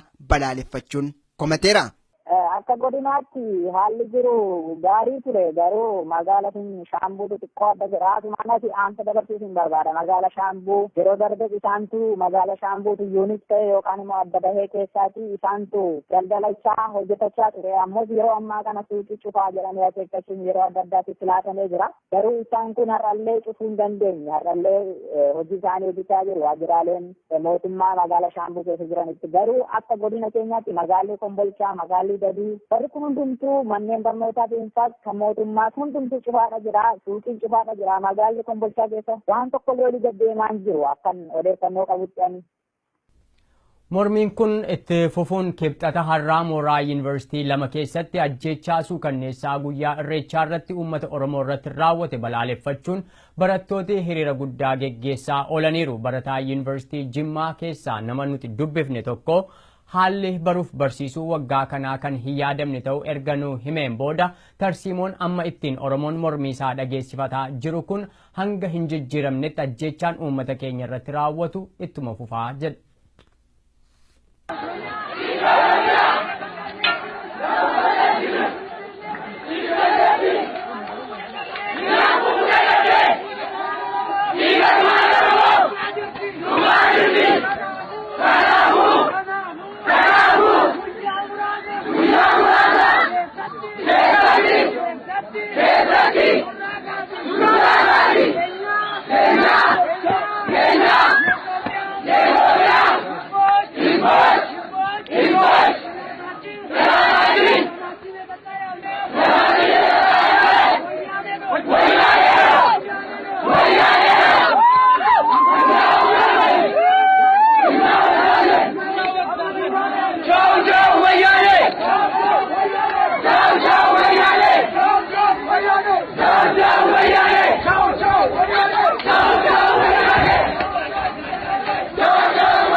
Har'a mormiin kun kan geggeeffamaa oole mooraa yuunivarsiitichaa lama keessatti akka barataan mooraa sanaa tokko nu himetti. Mormii fi balaaleffannaan har'a mooraan yuunivarsiitii Jimmaa keessummeessaa oole kanarratti kan qooda fudhate akka durii barattoota Oromoo qofa osoo hin taane saboota biyyattii keessa jiran hunda Fulbaana 21 irraa jalqabee barattoonni gara mooraatti seenaa akka jiran erga naa himeen booda miirri barattoota hundaa ajjeechaa irreecha irratti raawwateen booda xiiqii fi haloo jabaan guutamee jira naan jedha barataan kun. Barattooti walgayii taa'uufis ta'e hoogganoota yuunivarsiitichaa kamii wajjinuu haasa'uuf waan qophee qaban hin fakkaatanii jedhee jira. Namni yaaddoo keessa jira. Har'a barattoonni hiriira ba'anii sochii guddaa gaggeessaa turani. Mooraa keessatti humni ittisaa naannoo mooraa dhaabbatee barattoonni waliigalteerumaan sabni Amaaraa sabni Oromoo illee gochaa sana baariitu kan jarri deebi'an barumsaan barannu waltajjii jarri nu amanu irratti hin hirmaannu amma mirgi keenya nu kabajamutti mirga abbaa biyyummaa keenya nu kabajamutti kutaa barree gallee hin barannu waan jedhu walii galaniitu kan jarri gargar ba'anii kaampaasii Kiitoos haaluma wal fakkaataa ture. Hiriirri kaampaasii lachuutu gaggeeffameera. Kaampaasii Kiitoodhaa fi meen kaampaasiidha. Meen kaampaasiin isa guddaadha. Kiitoon immoo faakaaltii teekinooloojii jechuudha. Faakaaltii teekinooloojiitti kaleessa galgala kan jarri jalqabanii har'a ganamatti fufanii jarri akkuma kana sagalee isaan dhageessisaa turanii meen kaampaasiin har'a ganama jalqabanii guyyaa naannoo sa'aatii 7:30 kan dhaaban. Barattoonni gaafa 21 kaasee gara mooraatti dhufaa jiru garuu barumsi jalqabame hin jiru walgahii qabu turanii walgahii galtu jennaan walgahii kana hin seennuudha walgahii barattootaa waamanii turanii kutaa kana hin hirmaannu jedhani har'a walgahii barsiisotaati kan seeniitii kan jedhamu sana jechuudha jarris walgahiirra turanii hojjettoonni waajjiraa garaagaraa jechuudha kan yuunivarsiitii keessa hojjetan barattoonni garuu walgahii qabu turanii walgahii sana garuu jeequmsa irreechaatiin wal qabatee jechuudha poostipoon. Oromoo kan irreecha irratti bushooftuutti dhumanii turan gaddi isaanii immoo waan sun gadda itti dhagaamessachuuf yaalanii achuma keessatti nyaata akka nyaanni waan akkanaatti isaan callisan. Kana irraati bakka akka giddiidhaan nyaatanidha. Achi booda bakka walitti ka'anii dhukaasa irra bananii dhukaasa jala bahuu fi yeroo isaan olii gad mana keessa ce'anittu nama dhukaasi namirra buusaniitiin irra qabanii osoo hin taane ittuma qabanii kan dhukaasan. Jiraattonni waan jiran qabanii amma galgala kanaayyuu poolisni magaalaa guutee magaalattiin mul'uuru poolisaan guutamtee jirti. Mootummaan Itoophiyaa hidhamtoota harka isaa jiru mana hidhaa keessatti mirga isaanii sarbuun hanqatee rasaasaa itti roobsuun ajjeesaa jiraachuun haaraa akka hin taane beekamaadha. Ji'oota muraasa dura mana hidhaa Qiliinxoo ibiddaan gubuun hidhamtoota balaa ibiddaa jalaa dheessaa turan irratti rasaasa roobsuun hedduun ajjeefamuun kan dagatamu miti. Mootummaan kun ammas ta'e jedhee hidhamtoota mana hidhaa Yaabelloo irratti tarkaanfii kana fudhachuun isaa diinummaa uummata Oromoo irraa qabaachuu ifatti kan mul'isuudha jedhan. Kun waan bira tokko hin jiru. Jibbiinsu mootummaa yeroo ammaa biyya gaggeessaa jiru uummata Oromoo irra qaba malee wanti bira wanni hin jiru wanni guddoon kan godhamaa jiru jibbiinsu uummata Oromootu qabamu irratti uummanni Oromoo bakka jiru maratti akka paapuleeshiniin isa kun xiqqaatu yaali taasisu natti fakkaata. Erga tarkaanfiin ammeenyaa hidhamtoota mana hidhaa Yaabelloo irratti fudhatamee booda loltoonni hedduun magaalaa marsuu isaanii namni kun himanii jiru. Godina Baalee Aanaa Daalloo Mannaa keessatti jiraattonni daandiiwwan guutummaan guutuutti cufuun mormii isaanii dhageessaa jiraachuu OMN himanii jiru. Tichaa guddataa kan qindeeffate qaba. Jiraataan godina Baalee Aanaa Daalloo Mannaa irraa dubbisne akka yaada isaanii nuuf qoodanitti ajjeechaa mootummaan wayyaanee ayyaana irreechaa irratti taasiste mana ilmaan Oromoo hunda keessa gaddi seenee jira jechuun dubbatanii. Kanaaf jedhu namni kun sabni Oromoo tokkummaa amma agarsiisaa jiru daran cimsuudhaan bilisummaa sabichi osoo itti aggaamuu wareegama hadhaa kaffalaa jirutti dhugoomsuu qabnas jedhaniiru. Ganama halkan edarraa jalqabee waraqaan akka har'aaf hiriirri akka baanu gadhiisnee turre waraqaa san amma sanumaan wal qabatee har'a ganama irraa kaasee akka jiruun karaa cuccufnee akka jiruun uummanni hedduu magaalaa bahee mormii isaa dhageessisaa jira. Ammas akkasumas dhageessisaa jiran. Uummatoota biraa gaafiin keenya wayyaaniin nun bulchituu fi kanneen sanii wal qabatan gaafii hedduutu dhihaataa jira. Garuu gaafii gaafatan deebii barbaachisaa deebiin immootu abadeen deebi'aa waan hin jirreef sirnuma amma jiru kufaatii isaa barbaadnatti uummanni qillee akkasii gaafii isaa wannoo sanitti wannoo jechaa jira. Jaarsonni illee akka isaa jidduu seenanii wanta kan dhaabsisuuf illee jedhanii jaarsa illee hin barbaannu jechaa jiranii. Haga silaa namni hanga tokko gara banaa galee laaqanallee nyaatee ka deebi'aa jirullee hin jira. Haga ammaa ganamarraa kaasee xiqqee magaalaa akka jiruun taa'anii mormii jaraa dhaggeessisaa jirra. Namni kun dabaluun mootummaa wayyaanee yaaddoo fi dhiphina guddaa keessa galtee jirti. Tokkummaa fi gootummaan saba Oromoo hundeerraa raasaatti jira jechuunis himaniiru. Kollee hiniinee badii guddaatti waan jara eeggachaa jiruuf jarruu akkas hin gooyu akkas waan gootu natti hin fakkaatu. Humni waraanaa asiin dura direerraa mormii hin ka'a jechaa dhagahanii eeggachaa jiran bakka qawwee wayiitu achi magaazina san keessa jira. Magaazina san eeguutti dacha'an malee amma nama tokkollee tuqaa hin jiran. Maaliif yoo tarkaantii hin fudhatan yoo tarkaantii wayii yoo fudhatan badiin jararra geessisu isaan caalu waan ta'eef saniif amma tarkaantii wayiillee hin fudhanne akkasumas jirra hagaannaa. Dhuma irrattis jiraataan aanaa dalloo mannaa kun haalli jiru hedduu ulfaataadha. Humnoonni waraanaa namoota harka qullaa hiriira ba'anii gaaffii mirgaa gaafachaa jiran irratti rasaasa roobsuudhaan lubbuun namootaa yeroo irraa gara yerootti galaafachaatti jiru. Oromoon onnee gootummaa akkasii qabuun osoo qawwee argate yeroo gabaabaa keessatti bilisummaa Oromoo fi walabummaa Oromiyaa mirkaneessuun yeroon isaa ammadha jechuunis waamicha isaanii dhiyeessaniiru. Hanguma amma maalif fakkaata amma harka qullaallee taanee amma gahee nurraa eeggamu wantuma haguma dandeenye hin goona waan takka tarkaatuma tokko tarkaaffanna jennee fuuldura qawwee dhaabbanne malee amma saniinillee homaa fiduu dandahuu baannus saniin waan takka hin cinne jennee wanta of duuba deemnu takkallee hin jiru. Ammas hin dhagahama amma qawwee dhukaasaa jiranii namni garuu deebi'aa hin jiran. Namni akkasumas fuuldura dhaabbataa haga silaa garuu nama dhahanillee hin jiru.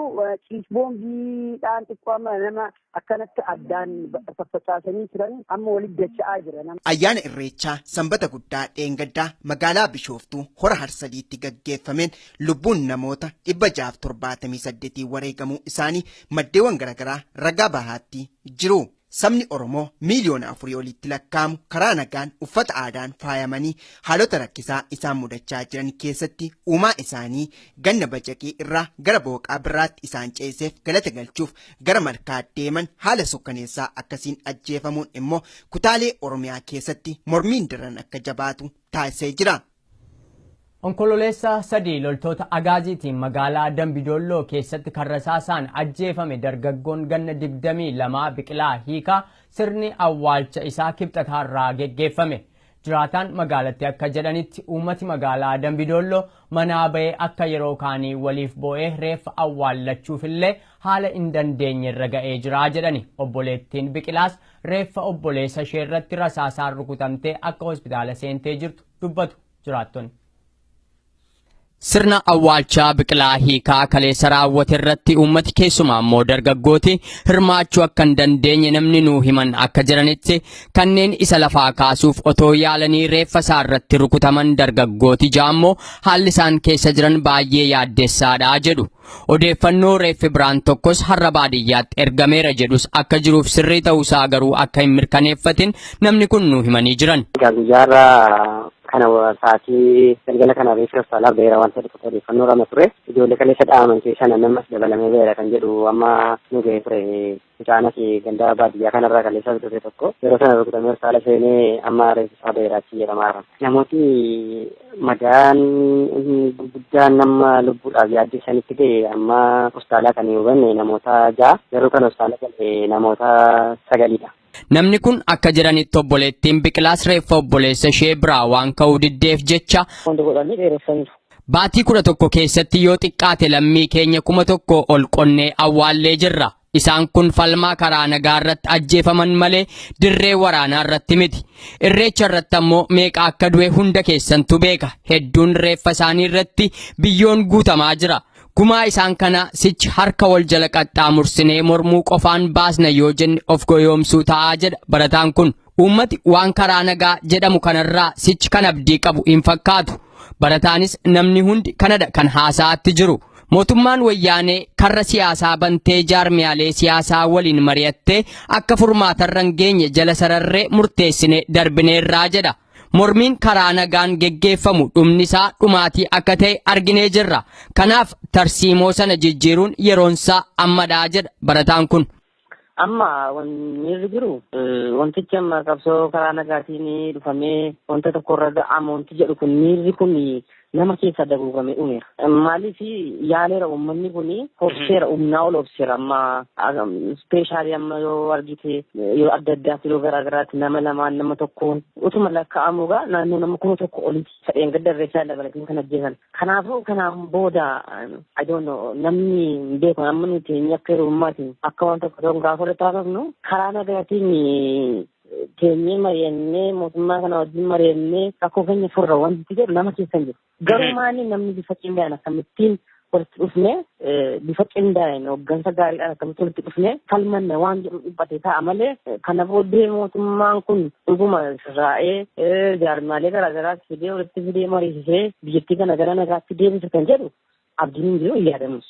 Hooggansa qindaa'een akkamittiin uummanni kun mirga isaatiif falmate akkamittiin dimokiraasii biyya tasgabboofti hawwatan akkamittiin bira gaara gaaffiin uummata. Kanuma eenyuyyuu even nu duwwaa miti. Aksuaalii amma hooggantoonni siyaasarra jiran hiriyoota qaba baay'ee isaanii. Sodaa keessa jirudha kan jarri haasa'an. Maal goona? Akkam goona? Beekna miira uummata waan jedhu kan jarri kaasan. Amma jarri wanti jarri uummatattiin doorsisan tokko maayeen wal qabatanii eeyotu nurkaa fuudha biyyattii kanaadha. Inni jarri eeyotu nurkaa fuudha. Eeyoonni jaarmiyaan qophaa'e biyyattii kana bulchuudhaaf. Eeyoonni waan jedhu kaasu uummanni mootummaan xiqqaa gadhiisaa sinumti danqaan ta'ina malee namni biyyi jaarsaanuun bulaa amma mootummaan ce'umsaa hundaa'utti waan jedhu kan namoonni kaasaa jiranu egaa kana dhaga'uudhaaf jarri gurraan qabanu jarri tooftaatti namoonni isaa dheereffatan kan jarri barbaadan. Gama biraan godinaalee addaa Oromiyaa naannawaa Finfinnee keessatti tarkaanfileen uummati qabeenyaa mootummaa irratti fudhataa jiru uummata magaalaa Finfinnee akkaan yaaddessaa fi sodaachisaa akka jirutu himamaatti jira. Barsiisaa nuti Finfinnee irraa dubbifne tokko akka jedhanitti uummati yaaddoo guddaa keessa jira. Finfinneen amala kanaan dura hin qabne callisuunii fi manneen daldalaa bakkeewwan tokko tokko keessatti cufaa ooluun ammoo waan jiraattota sana yaaddesseef bakka ani barsiisu maatiin ijoollee isaanii har'a yeroodhaan dhufanii fudhatanii galaa oolanii jedhu. Mana barumsaa Hilltop jedhamu akka barsiisan kan naa himan namni kun naannoon Ayyar Xeenaa jedhamu sochiin addaa akka keessa ture dhagayeetan jira jedhani. Irra jiru kanarratti immoo wanta addatti ta'e maanneettee duratti maatiin ijoollee naannaa Faatii 11 walakkaa naannaa 10 walakkaatti dhufanii fudhatu ture. Garuu baay'ee akkas keessaniitu dhufanii ijoollee fudhatanii mana barumsaa irra gabeera akkuma siin jirre ijoollee dafanii fudhatanii beekta gormeesni tokko tokko dhaga'anii jechuudha. Manni barumsaanii anirra jiru immoo damee lama qabaa shawaa meedaadhaa fi damee ni qabaa. Manni barumsichaa Hilltop damee lama qabaa naannaa shawaa meedaati ni qabaa fi Finfinnee keessaa qabaa anis jechuudha kan inni hojjetu. Sadarkaa tokko haga 12 kan Finfinnee jiru tokko haga 8 fi kan shawaa meedaa jiru immoo tokko haga 12. Faggoorraa dhufuu fi baay'ee sodaatanii miirri namni baay'een jechuudha Finfinnee keessa naanna'an ture sa'aatiin itti ba'erraa kaasee jechuudha karaan baay'ee kiroonis ta'eera karaan baay'een ta'e taaksiin illee jiru namni akka jirutti hiriira qabate jechuudha taaksii kan eeguun kaan immoo miiluma isaatiin gara deemuutti deddeema. Ayyar Xeenaati achittii fi naannoo gamoo furii kana keessa immoo sosochiin tureera kan jedhu irraan dhaga'eera jechuudha. Namoonni illee naannillee bilbilanii osoo jettamaan jechaa turan jechuudha naannaa sana duraan waan hojjetu sana gara sana akka waan hin jirutti tilmaamanii haalli gaariin hin turreessa jedhu irraa kan ka'edha maatiin dafee dhufee kan ijoollee isaa fudhate ijoolleen baay'een isaanii after class program kan jedhamu jira sagantaa sanallee hirmaachuu hin dandeenye jechuudha fudhataniitu babba'an maatiin dhufanii. Odeeffannoo naannoo Sabbataaf Alamganaarraa dhufaa jirurraa akka hubannetti qabeenyi mootummaaf akkasumas kan investeroota biyya alaa hedduutu har'a gubachaa oole. Konkolaataan Allaamuddiniif akkasumas kan mootummaa 7 ta'an magaalattii keessatti gubatanii dhuman jiraattoti akka nutti himanitti.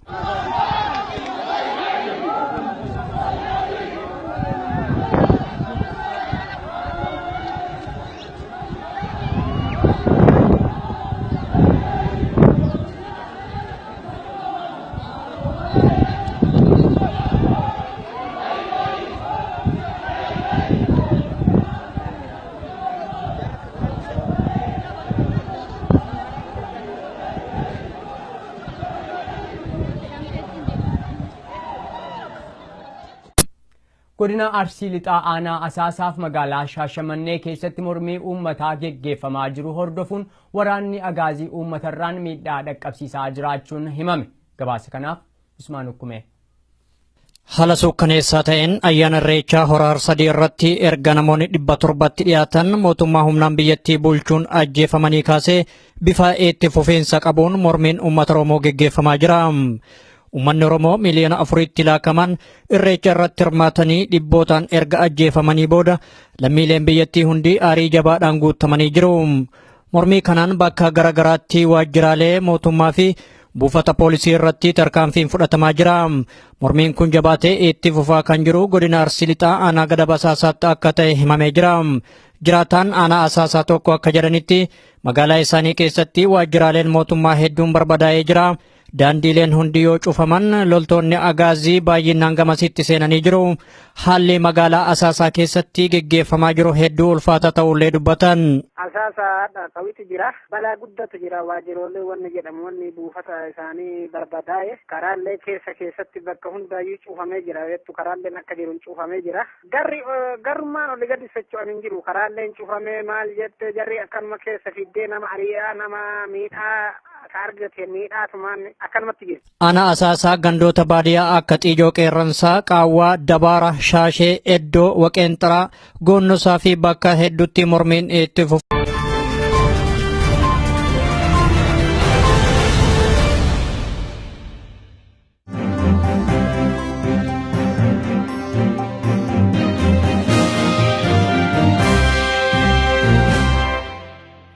Harka fuunee akkam jirtu daawwattoota keenyaa oduu har'aaf jenne qabannee dhiyaanneerraa oduu har'aa kan dubbisu Abdii Fiixeeti.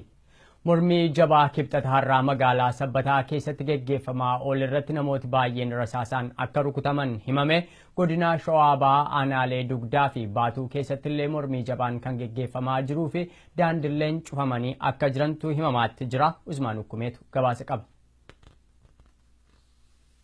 Gaaffii mirga abbaa biyyummaa fi abbaa qabeenyummaa irratti mormiin uummata Oromoo erga jalqabee ji'oota 12 guutuuf torbaan tokkotu hafa. Yeroo gara yerootti mormii karaa nagaatiin geggeeffamaa jiru kanaan tarkaanfii ajjeechaa mootummaan Itoophiyaa uummata nagaa irratti fudhataa jiruun namoonni 2000 ol ajjeefamanii jiran. Keessumattuu tarkaanfiin ajjeechaa kun ji'oota hagayya 6 fi onkololeessa 2 raawwate haalaan kan nama gaddisiisudha. Ji'oonni 12 kun gadda olaanaan Oromiyaa haguugee kan jiru yoo ta'u, onkololeessi 2 ammoo daran guyyaa dukkanaa fi gaddaa ta'e mul'atee jira. Ayyaana irreechaa bara kana hora harsadiitti geggeeffamee ture irratti namoonni 700tti dhiyaatan haala gaddisiisaa ta'een loltoota mootummaatiin ajjeefamanii jiran. Namoonni boombii xiyyaraa fi rasaasa loltoota agaaziitiin rukutamanii yaala gahaa dhabuudhaan kanneen lubbuun darbaa jiran ammas dabalaa akka jiru himame. Ajjeechaa suukaneessaa uummata Oromoo irratti raawwatamaa jiru balaaleffachuun mormiin uummatichaa bakka hundatti itti fufee jira. Magaalaawwan mormiin itti geggeeffamaa jiran keessaa Sabbataan takka yoo taatu guyyaa har'aa mormii achitti ta'een miidhaan jiraatota irra ga'uu kan himan jiraataa magaalaa Sabbataati. Mormii kanarratti lubbuun namoota darbuu akka noolles jiraataa magaalattii kun himan. Sabbataa keessa amma rabshaan baay'ee garmalee hammaatee jira. Daandiin hundi isaa cufamee jira. Kan gara Alamganaa irraa gara Chaakkii kan cufamee jira. Magaalaa keessa argaa jiru waan biraatti daandiin hundi isaa cufamee jira. Faabirikaan baay'ee nama 5 jedhaa jiru nama 5 kan dhayanii ajjeesan jechaadha. Kan miidhamee jira amma fuudhanii deemaa jiranii amma agaazii malee magaalaa keessa namni martinuu balbala cufatanii namni tokko illee gabbaan jiru kan karaarra jiru tokko namallee hin jiru amma taate amma Sabbataa keessadha. Akka namni kun jedhanitti daandileen magaalaa Sabbataa seensisuu fi baasuu marti cufamee jira. Loltoonni mootummaa gama isaaniitiin uummata nagaa irratti rasaasa roobsaa jiran. Ummatichis sodaa tokko malee mormii isaa geggeessaa kan jiru yoo ta'u, mormii kanaan dhaadannoolee mootummicha balaaleffatanii fi abaaraan dhageessifamaa jira. Ayyaana irreechaa irratti namoota jumlaadhaan ajjeefamanii turan magaalaa Sabbataa keessatti wayita sirni awwaalchaa geggeeffamaa jirutti mormiin dabalataa itti fufuu namni kun dubbatan. Achitti nama ajjeesanii namni bakka kaleessa bakka awwaalchaa irratti bakka asitti nama iddoo ture keessa haa baatu yaadigi jedhanii turanii achumarra kan ka'e namni bakka yaadigin hin barbaannu yaadigin hin barbaannu malee waan biraa waan takka harka wal qabachuu malee yaadigin keessa haa baatu maaf teenna maaf obboleeyyan keenya dhumata haga yoomii teenna jedhanii haadha namni bakka jiru tokko nama lafa hin jiran maqaan Sabbataan kun Alamganaa jechuudha tokko nama hin jiran naannoon sun muluun haadha sabaaniif akkasuma jedhan nama ijoolleen abilbilaneeti. Achuma godina addaa Oromiyaa naannawa Finfinnee bulchiinsa bulchiinsa aanaa Aqaaqii magaalaa Aabbuu Seeraa jedhamutti sirna awwaalchaa wareegamtoota irreechaa irratti mormii dhalateen waajjirri poolisii tokko balaa ibiddaatiin barbadaa'uun himame. Naannawa Bushooftuu magaalaa Dirree jedhamuttis jiraattonni xiiqiin guutamuun mormii isaanii geggeessaa jiran. Haaluma wal fakkaatuun diddaan uummata Oromoo babal'achuun gara godina Shawaa Bahaa aanaalee Dugdaa fi Baatuu keessatti itti fufee jira. Aanaa Dugdaa magaalaa Maqii keessatti mormii guyyaa har'aa geggeeffamaa jiruun namni tokko rasaasaan rukutamuu kan nuuf himan jiraataa magaalaa Maqiiti. Haalli Maqii Sibaatu amma danda'ametti konkolaatotallee waan sila jajjaamaa ta'u jiru konkolaatotallee bata turani. Gara biraatiin immoo jarri guutumaan guutuu seenanii ijoollesallee baay'ee miidhatoo jiran amma ammaatti midhaan tokko irraa kalee dha'anii turan guutumaani. Ittiin booda bakka guutumaan guutuun jarri hedduunumaani agaazonni namnileetuma keessa kan deddeematoo jirtu. Ijoollonni immoo hedduus kan qaban jiru amma danda'ametti hawaasni jirumaan seetoo ijoollee qubaasa bilchaatu kan ture sirna awwaalchatirrallee amma danda'ametti uummanni guutumaan guutuudha kan turani. Diddaan jiraattota godina Shawaa Bahaa kun itti fufuun magaalaa Baatuu keessattis jabaatee jira jedhan. Magaalaa Baatullee agas mara jarumaan kan dhuunfatame isaan durumaa waan ta'eef harka caalaa magaalaa Maqii keessatti hedduminaan aanaa Dugdaa jechuudha. Hedduminaan kan jarri itti haguuganii kanarra aanaa ta'e amma namni kana ga'aneetoo adeellee addaan baafneetoo illee beekuu barannu fitaa tokko kalee ta'aniitoo amma yeroo kana ijoo kana jechuudha. Deeqaa muraasan booda kan silubbuun illee darbe amma. Akka namni kun jedhanitti daandiileen geejjibaa hundi mormii uummataatiin cufamee jira. Karaan marti guutumaan guutuusaa cufameera. Eenyumtuu walitti deematoo hin jiru konkolaataa illee wanti konkolaataa hin jiru karaa'uu halkan kan jarri agaazota konkolaataa tokko daddabarsaa turan malee karaan guutumaan guutuun cufameeti jechuudha kan jiru. Karaan guutumaan guutuu gara Maqiitirra gara Mojootitti daandii deemu cufamee jira. Gara Sirraayitti Maqii fi magaalaa Baatuu gidduus konkolaatonni akka hin deemne cufaniiru. Uummatumatu hawaasumatu bareedu kan cufe guutumaan guutuun isaanii. Namni kun akka dubbatanitti magaalaan Maqii guutumaan guutuutti waraana mootummaatiin dhuunfatamtee jirti. Namoota nagaa daandii magaalaa gubbaa adamsanii qabuunis itti fufee jira. Ta'us ummatichi haala nama dinqisiisuun sodaa tokko malee mormii geggeessaa jiru jedhan. Oduma walqabateen sirna ayyaana irreechaa hora harsadii irratti namoonni ajjeefaman reeffi isaanii gara bakka dhaloota isaaniitti deebifamee raawwatamaa akka jirus beekamee jira. Gama biraatiin ammoo reeffi eenyummaa fi bakki dhaloota isaanii wallaalame haga ammaatti hospitaala magaalaa Bushooftuutti walitti qabame akka jirus ibsame. Gochaa gara jabeenyaa ayyaana irreechaa irratti raawwatame ilaalchisuun guutummaan Oromiyaa mormii jabaa keessummeessaa jirti.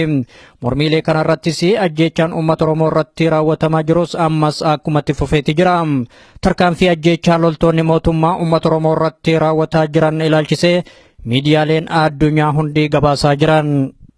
Godina Horroo Guduruu Wallaggaa magaalaa Fincaa fi warshaa sukkaaraa Fincaa keessatti ajjeechaa ayyaana irreechaa irratti raawwatame hordofuudhaan jiraattonni hojii dhaabuun mormiitti seenuun isaanii himamee jira. Itichaa Guddataa gabaasa qaba.